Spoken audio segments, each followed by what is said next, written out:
எடப்பாடி பழனிசாமியை பற்றி நையாண்டி பேசுவதை உதயநிதி ஸ்டாலின் நிறுத்திக் கொள்ள வேண்டும் என எச்சரித்துள்ள எதிர்க்கட்சி துணைத் தலைவர் RB உதயகுமார், ஸ்டாலின் மகன் என்னும் ஒற்றை தகுதியை தவிர வேறு எதுவும் உதயநிதிக்கு கிடையாது என கடிந்துரைத்துள்ளார். உதயநிதி ஸ்டாலின் அவர்களை நீங்கள் பேசுவதற்கு முன்பு நன்கு யோசித்து பேச வேண்டும். இன்றைக்கு நீங்கள் உதயநிதி ஸ்டாலின் என்கிற இந்த அடையாளம் கருணாநிதிக்கு பேரனாகவும் ஸ்டாலினுக்கு மகனாகவும் இருக்கிற அந்த ஒற்றை தகுதியை வைத்துத்தான் நீங்கள் இன்றைக்கு சட்டமன்ற உறுப்பினராக, இளைஞரணி செயலாளராக, அமைச்சராக, துணை முதலமைச்சராக உருவாகி இருக்கிறீர்கள்.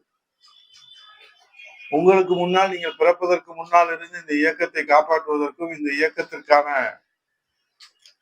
வளர்ச்சிக்காகவும், இந்த இயக்கத்தின் செல்வாக்கை நிலைநிறுத்துவதற்காகவும் கலைஞர் அவர்களோடு சேர்ந்து, பேரறிஞர் அண்ணா அவர்களோடு சேர்ந்து, ஏன் உங்க தந்தை ஸ்டாலினோடு சேர்ந்து உழைத்தவர்கள் எல்லாம் இன்றைக்கு என்ன மன கொதிப்பில இருக்கிறார்கள் என்று அவருடைய கொதிநிலையை உங்களால் அறிந்து கொள்ள முடியாது. அது காலம் வருகிற போது அந்த கொதிநிலையை பார்த்து நீங்கள் அதிர்ந்து போகிற காலமும் வெகு விரைவில் இருக்கிறது. ஆகவே ஒரு கட்சியை, நீங்கள் ஒரு கட்சி தலைவரை நையாண்டி செய்து பேசுவது ஒன்றும் வீரருக்கு அழகல்ல. நீங்கள் அதனால் வீரனாகிவிட முடியாது. தியாகத்தின் வடிவமாக இருக்கிற புரட்சி தமிழ் ஐயா எடப்பாடியார் அவர்களை நீங்கள் அவருடைய சுற்றுப்பயணம், எழுச்சி பயணம் உங்களை நடுநடுங்க செய்திருக்கிறது என்பது உங்களுடைய கிண்டல் தோணி பேச்சிலே எங்களால் புரிந்து கொள்ள முடிகிறது.